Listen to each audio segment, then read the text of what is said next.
Yo, what is good, YouTube? Welcome back to another JC2K video. In today's video, we're going to be ranking the top 10 must-have cards right now in NBA 2K25 MyTEAM. Unfortunately, not every card on this list is actually attainable at this point, but there are a lot of good cards on this list, and I think these are the types of cards you need to get or have gotten to be competing at a really high level if you don't have like the best of the best. And I'm going to explain kind of what I mean and why, the reasoning for these cards as I progress through the list as well, because basically all these cards are what I would consider attainable cards. There are a couple that you could maybe argue aren't, but I'll explain their placement. And without further ado, let's get right into the video. At number 10, we have a brand new card. This might be an interesting one to throw out there. I'm going Terrence Ross at number 10.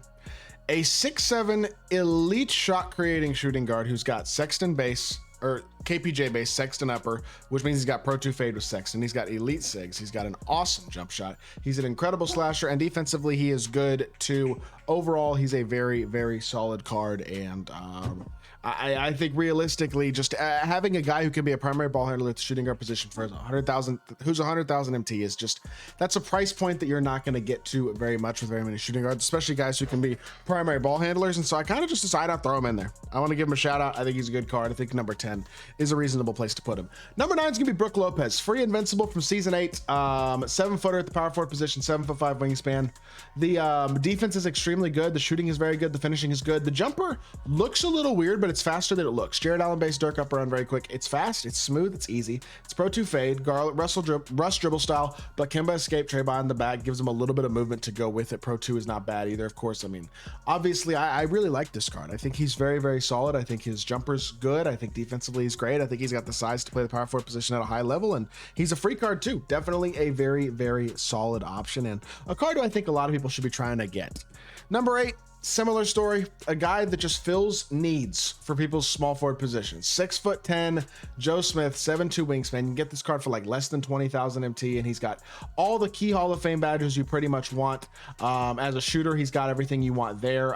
Defensively, he's a stud. He's overall a very good, very well-rounded card who's got a great jumper, great player build, looks taller than 6'10". The wingspan is real. The switchability is absolutely there. Jumper's super nice, Pro 2 fade. Garland, Kemba, Trey gives him pretty solid sigs as well for a shot creator, and just the overall versatility he provides size wise while still having a great jumper and really nice sigs, and the completeness and badge wise. He's a very good card. That being said, I have Purvis Ellison one spot higher. These guys are very similar cards. Purvis is just cheaper. That's pretty much why I have him a spot higher, because he's easier to get.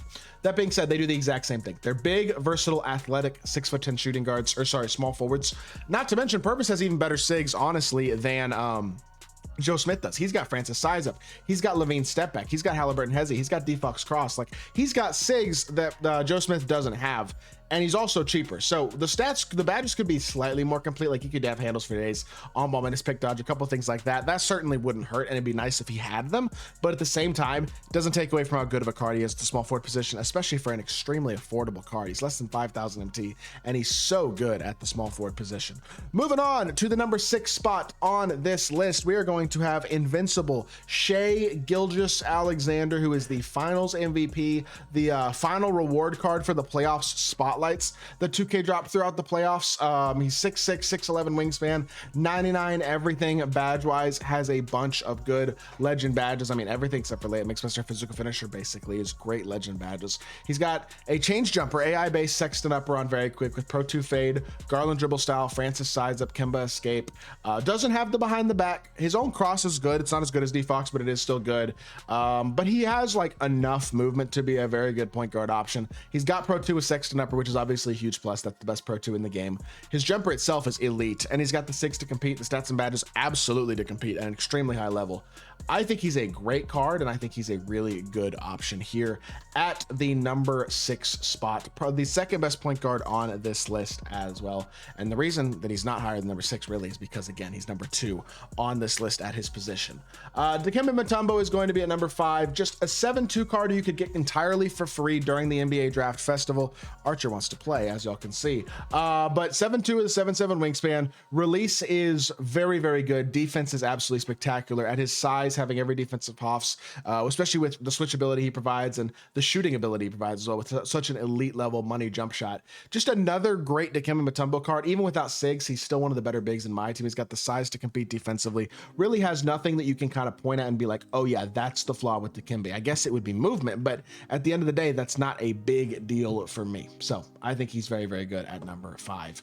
Number 4 is going to be Rick Smits, who I think is better than Dikembe, especially at the center position. Power forward, Dikembe might be a little bit arguably better, but Rick's 7'4" with a 7'8" wingspan, and his jumper is also absolutely money. Such a smooth jumper, same exact jump shot that Jack Sikma has. And while he's similar to Dikembe, doesn't really have much movement, his size at center is why I really love this card. Because if you match up against Invincible Wimby or Goat Yao or Goat Kareem or whoever else it may be among the very best big men in my team, Rick Smits, while a bit slower than them, has enough to where I think he can compete defensively against them, and offensively, he's an elite floor spacer, he's an elite finisher, and again, he's got elite interior defense, elite rebounding, and is good enough athletically to compete at his size. To me, one of the most valuable big men in my team, and he is my favorite option out of all of the attainable bigs to try to compete against those guys, or at least the mainly attainable bigs. Y'all will see what I mean.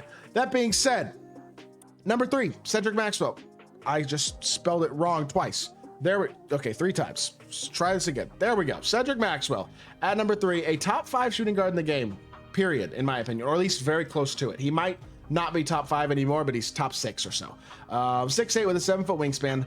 He's elite at his position because he's got everything. He's got a great release. He's got Pro 2 fade. He has literally the perfect SIGs. Garland, Francis, Kemba, Defox, Trey, Levine, Halliburton. So literally the perfect SIGs as a 6'8" shooting guard with a 7-foot wingspan. So he's got elite size, elite jumper, elite SIGs, elite animations across the board, and he's got the fade, and he's got the completeness stat and badge wise that you're looking for. Not missing really any important badges is the biggest thing. Even as a base card, he's got all the key badges on Hoff. This card is so good. He is a must-have option at the shooting guard position, in my opinion, because you don't need invincible, GOAT, ridiculous shooting guards if you have Cedric Maxwell. He can compete against them defensively. Offensively, he can hold his own as a shot creator, and he is an incredible attainable card, one of the best in my team. Number 2 is the level 40 reward from season 8 in Dr. J, Julius Erving, 6'7" with a 6'11" wingspan, but every single stat on 99 and every single badge on Legend. Obviously, this Dr. J is point guard eligible. I did not put the other Dr. J on this list too, but he would be at the same spot, the free one, who's shooting guard, also better than Cedric. So you can include both of them as in this list, regardless of which version of Dr. J you are getting and which version you are using. They are the same card. The only difference is the non-Pro Pass version can't play point guard and has a slightly smaller player build. He's got the older Dr. J, less afro player build basically, but this card obviously has perfect SIGs. He's got Pro 2. He's got Steph, Sexton, very quick release. I mean, obviously it's a super fast jumper with the best upper in the game.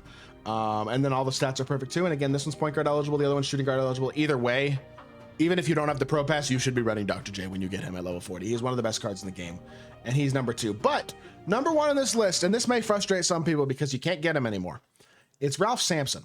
This card was attainable for free in the NBA Draft Festival. He is technically an attainable power forward center option. Now, I know a lot of people weren't able to get him because you had to grind every single challenge to get this card that was available, basically, or spend money or spend MT on packs to get extra pieces. Because grinding all the pieces from the festival basically got you like just enough for him. If you had already spent pieces, especially like got to Kembe or something and already spent multiple invincible pieces, you couldn't get him anymore without spending some sort of money or spending MT on packs to try to get those last pieces. So some people may not have been able to get Ralph Samson even though they were close to him, and obviously that's a real shame if that is the case. But if you were able to get this card, he is 7'4" with a 7'8" wingspan with 99 everything, one of the most uncontestable jumpers in the game with Darius Garland-based Sexton up run very quick, Pro 2 fade, Russ, Kemba, Kawhi, so he actually kind of can dribble too. And he's got obviously basically perfect badges as well. I mean, this card is the best option for anybody who doesn't have the best cards in the game. Like if you were able to get this card, he can guard every single card in the game, and his jumper is as glitchy as any card in the game as well because of especially his size and how hard he is to contest. He is so good and so valuable. If you have this Ralph Samson card, he is a end game big in every way and can card any card that comes out for the rest of the year, plus be as good offensively as anybody because of his ability to be such an elite pick and popper. So with that being said, This card's insane, and I think he's easily number one on the list. I hope y'all did enjoy the video. If you did, make sure you hit that like button, leave a comment, and subscribe. I'll be back with more 2K content very, very soon. I appreciate y'all. Peace.